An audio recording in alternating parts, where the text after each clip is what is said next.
Hi everyone, I'm Ukrainian coordinator of the Zeitgeist movement, and in this video I would like to provide you the explanations about what is going on in Ukraine now.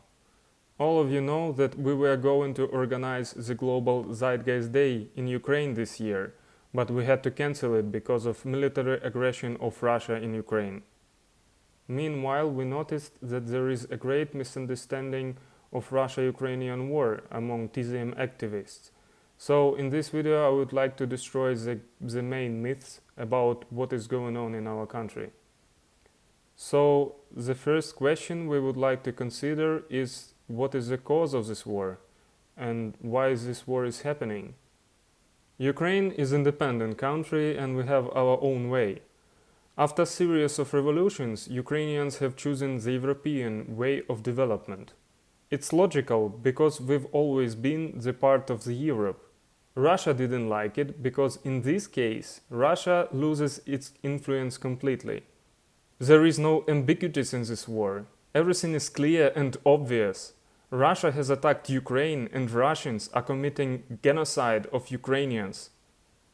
It has been already recognized by many countries, and I, as a coordinator of the Zeitgeist movement, recognize it also. We can have all these long talks about bad capitalism and false socio-economical systems, but we all, as the Zeitgeist movement, have to recognize that Russia today is totally fascistic and Nazist country, which is doing even worse crimes as Hitler's Nazi in the 20th centuries. That is why we use the word Russists for definitions of Russians who kill Ukrainians today. We will never forgive and never forget all these crimes which Russia does in Ukraine. When some of you is trying to take off the responsibility for all these horrible crimes from all Russians, avoiding to apply what you call collective responsibility, I would like to remind you that Russia has already applied the same collective responsibility when they killed children, women and other people in Irpin, Bucha, Mariupol, Kharkiv, Chernihiv and other Ukrainian cities, just because these people were Ukrainians. Do you really think that all these people really wanted to attack Moscow and occupy Russia or what? It's very convenient for Russian soldiers to kill Ukrainians, knowing that responsibility for their crimes will not put on their children and families. But we cannot allow it. It's not right. They have to be responsible for everything they do. In the other case, it will never end, and they will never recognize what they do. They will never understand it. And by the way, what do you think, where all these Russian soldiers came from? Did they fall from the sky? The problem is not the Putin himself. The problem is Russian culture, who creates such tyrants like Putin, Stalin, and other terrorists. You have to think about it. Question number 2. Did NATO really provoke this war in Ukraine? No, it's not. It's not truth. Ukraine, as an independent country, is trying to find the best way to protect its population, territory, and integrity. In this case, we need a strong support, taking into account the constant aggression from the side of Russia. I hope that there is no any doubts anymore that Ukraine really needed this support. That's why Ukraine considers NATO, USA and European Union as its allies in this war. That fact that Ukraine asked for support from NATO side doesn't mean that NATO provoked this war. In the same time, ask yourself why Russia didn't assault NATO, but it assaulted Ukraine in this case. Think about it. So it was only Russia who provoked this war and not NATO or Ukraine. Question number 3. Is it conflict or war?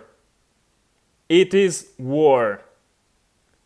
I've noticed that some countries call this war in Ukraine as a conflict, but it's not a conflict because there are Russian soldiers there. It's not a conflict inside of country. It's a war between two countries and between two cultures.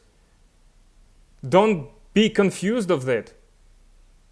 It's a military war which Russia started against Ukraine many, many years ago. Don't call it conflict anymore, please. Question number 4. Historical background. Sometimes I hear that some of you say that Russia and Ukraine had been friends so many years ago, etc., etc. It's not true. We had many wars and many conflicts in our history between Ukraine and Russia. First of all, you have to understand that Ukraine and Russia has nothing common if we are talking about culture, history, and values. The modern Russia is derived and created by the Golden Horde, which was lately transformed to the Moscovia, and which received its modern name as Russia just in 18th century. It's absolutely another country. It's very important to note that Russia has nothing common with Kievan Rus, which was purely Ukrainian country with appropriate Ukrainian culture and Ukrainian language. If you will study the history more deeply, you will understand that there are many, many conflicts and wars in the history between Ukraine and Russia. Even USSR in 20th centuries was not a union at all in the pure sense of this word. It was a period of time when Ukraine was occupied by Russia, when Russia had organized many holodomors and genocides of Ukrainians in this fucking Soviet Union, when Russians forbidden Ukrainian language, which is the answer why we have so many Russian-speaking Ukrainians in our land now, in our country. What I'm trying to tell you now is that this war between Ukraine and Russia has started not just recently. Even this military aggression of Russia in Ukraine, which we see now, has been started 8, even more, I think, 9 years ago, since 2014. You have to understand it. Question number 5. What you can do in order to bring peace in the world? When we need to bring the world to sustainable development, we need to destroy the Russia and Russian culture. When I see all these pacifists on the streets in the other countries which require not to supply the weapon to Ukraine, I would like to ask these people to go to Russia and negotiate with it. Why not? You can try. The question is, why you didn't do it before? You have opportunity to do it right now. Go and negotiate. Why not? But you know it doesn't work. You cannot negotiate with terrorists. Russia is a purely terrorist country. We all, as a Zeitgeist movement, have to accept it and recognize it, because it's the truth.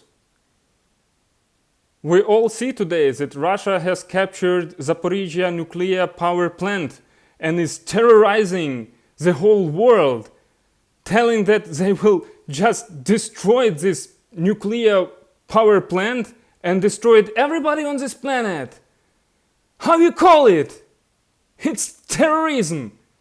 Russia is pure terrorist country. You have to recognize it. And you have to tell the truth. If you don't do it, you are accomplice of all these crimes. Don't try to take this fucking neutral position. You know about it. If you do it, you take responsibility for all these crimes. I would like also to speak about such guys like, for example, Naum Chomsky or Russell Brand or other guys who support their point of view. These guys who is trying to find neutrality and say that, okay, Russia had no other choice except to attack Ukraine. Fuck! What are you talking about? The only country which had no choice was Ukraine. It's not Russia! Fuck! What are you talking about? And if you tell this shit, you are also accomplice of all these Russians' crimes. You will take a responsibility for all their horrible crimes against humanity. So think about it. But we don't need the peace. We need justice and the victory of Ukraine. So support Ukraine, Ukrainians, and Ukrainian military forces in this war against Russia. So I hope I answered on some of your questions in this video. See you, my friends. Slava Ukraini!